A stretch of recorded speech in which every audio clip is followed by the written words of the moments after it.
Assalamualaikum warahmatullahi wabarakatuh. Di sini kita akan membahas apa itu tren buku masa kini. Yang beranggotakan saya sendiri, Devita Nuranggraeni, M. Agung Maulana, Maulana Hasan, Rian Siagian, dan Heri Orhandi. Buku merupakan jendela dunia, di mana melaluinya ada penyebaran pengetahuan dan ajang berbagi rasa. Tetapi, bagaimana bila industri penerbitan mengalami stagnasi akibat berbagai hal yang ada? Dalam masa pandemik saat ini, mengakibatkan bisnis dalam dunia perbukuan mengalami penurunan. Dengan begitu, para penerbit buku melihat peluang yang ada di sekitar. Hal itu ada gambaran tentang apa itu yang disebut tren buku. Secara bahasa, tren bermakna gaya mutakhir, modern, atau yang terbarukan. John Naisbitt dalam Megatrends menyebutkan kelak editor tidak akan memberitahu pembaca apa yang harus dibacanya. Akan tetapi pembacalah yang akan memberitahu editor apa yang ingin dibacanya. Selanjutnya, yang pertama, jeli melihat tren di masyarakat. Masyarakat Indonesia yang memiliki kecenderungan menyukai hal-hal yang bersifat misteri atau keajaiban akan menimbulkan kepenasaran dan keingintahuan yang tinggi dari masyarakatnya. Rasa ingin tahu dan kepenasaran masyarakat ini bisa dijadikan sebagai informasi bagi editor untuk menerbitkan naskah-naskah yang berpotensi mencetak hits. Dari rasa ingin tahu itu akan menimbulkan atau memunculkan lahirnya judul-judul atau tema yang mengusung misteri, keajaiban, dan lain-lain. Hal tersebut diharapkan dapat membuat kepenasaran pembaca yang bisa dieksekusi menjadi sebuah buku. Berkaitan dengan masalah tren ini, biasanya bukan hanya dilirik oleh satu penerbit saja, melainkan juga oleh banyak editor pada penerbit lainnya. Tugas editor dalam hal ini adalah membuat buku yang tidak biasa dan berbeda dari buku pada umumnya. Buku yang baik akan menimbulkan keingintahuan tinggi dari pembacanya. Yang kedua, naskah kategori topik-topik juara.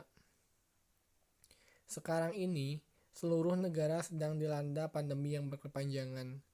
Coronavirus yang muncul pada hampir semua negara di dunia telah menimbulkan berbagai dampak. Akibatnya, hal ini sangat berpengaruh pada berbagai sektor, termasuk penerbitan. Namun, di sisi lain ada hal yang cukup menggembirakan ketika saya memberikan pelatihan terkait penyuntingan dan berkesempatan mengunjungi salah satu percetakan di penerbit buku agama. Mereka masih mampu mencetak dan menurutnya imbas pandemi itu tidak terlalu signifikan. Begitu pun ketika saya berbincang dengan beberapa editor dari salah satu penerbit buku pendidikan, mereka tidak kehilangan akal ketika teknologi yang terus menggempur serta kondisi pandemi yang juga belum berakhir. Mereka masih mampu mencari peluang dan produksi tetap berlanjut walaupun tidak terlalu signifikan. Itu artinya, dalam kondisi apapun, editor masih bisa jeli melihat situasi dengan memanfaatkan menjadi sebuah pasar. Namun di balik itu, ada buku-buku yang berkategori. Baik, di sini saya akan melanjutkan pemaparan materi dari teman saya. Yang ketiga, buku berkategori bermasa. Jika kita berbicara masa, berarti kita sedang membicarakan soal waktu. Jadi, membahas buku berkategori bermasa maksudnya adalah buku yang memang dia hanya hits dalam waktu-waktu tertentu. Hingga saat ini, masyarakat masih diributkan dengan corona. Karena itu, banyak penerbit yang mencoba peruntungan dengan menerbitkan buku-buku terkait corona. Corona yang masih merajalela di masyarakat, akhirnya buku tentang corona pun banyak diminati masyarakat. Misalnya tentang pencegahan corona. deteksi dini corona, dan lain-lain. Jika kondisi tersebut berakhir, maka buku tersebut pun belum tentu diminati dan mendapatkan pasar, karena bisa jadi masyarakat sudah tidak memerlukannya. Untuk berkategori bermasa ini, biasanya penerbit akan mencetak dalam jumlah yang banyak saat kondisi tersebut masih berlangsung. Namun, seiring waktu jika kondisi sudah mulai menurun, penerbit pun berantisipasi untuk tidak menerbitkan dalam jumlah yang banyak. Akan tetapi, opahnya cukup memenuhi kebutuhan pembaca tertentu saja, misalnya untuk pandemik dan relawan kesehatan. Yang keempat, buku berkategori tidak bermasa. Berbeda dengan buku bermasa yang hanya tren pada waktu-waktu tertentu saja. Buku tidak bermasa ini sebetulnya ia tidak terimbas apapun pada kondisi dan masa apapun. Pembaca tetap memerlukannya. Bisa jadi bukunya berupa how to, buku motivasi, buku inspirasi, dan lain-lain. Berikut beberapa tema yang menurut pertimbangan editor akan selalu mendapatkan pasar, yaitu yang pertama, buku agama, buku bisnis, buku kesehatan, buku anak, buku parenting, buku gaya hidup, buku success story, buku hobi, buku pendidikan, buku novel, dan buku biografi serta autobiografi. Selanjutnya yaitu buku elektronik. Dalam Kamus Besar Bahasa Indonesia, buku memiliki beberapa arti. Yang pertama yaitu buku diartikan sebagai lembar kertas yang berjilid, berisi tulisan atau kosong. Yang kedua, berarti kitab. Yang ketiga, buku berarti kertas berlembar-lembar yang sama ukuran panjang lebarnya, yang dijilid baik bertulisan maupun tidak. Beberapa arti dari buku tersebut tampaknya akan terus mengalami perubahan seiring dengan perkembangan teknologi. Saat ini, buku tidak hanya dapat ditemukan dalam bentuk berjilid dan berbahan kertas, namun juga berbentuk digital, baik yang tertulis maupun berbentuk rekaman suara. Era digital ini bukan hanya pada aspek penerbitan buku, melainkan juga pada perpustakaan.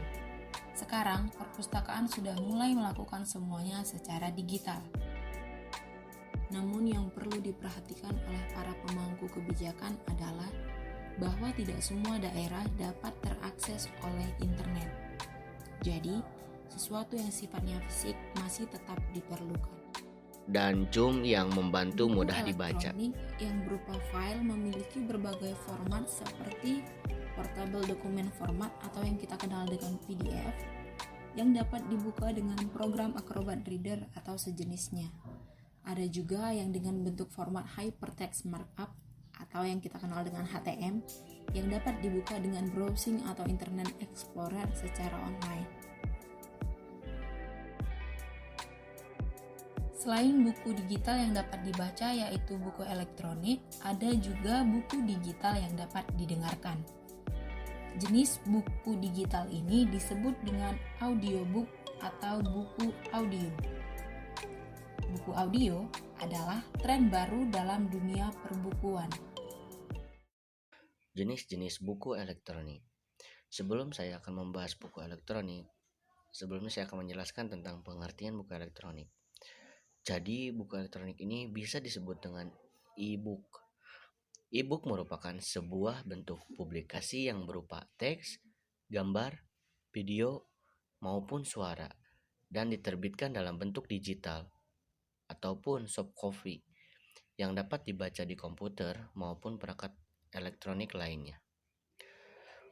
Buku elektronik ini memang menjadi primadona dalam penyampaian informasi saat ini. Buku elektronik ini akan memudahkan penulis dan pembaca untuk menyampaikan dan menerima informasi. Dan penulis juga tidak perlu mengeluarkan banyak uang untuk dapat berbagi informasi.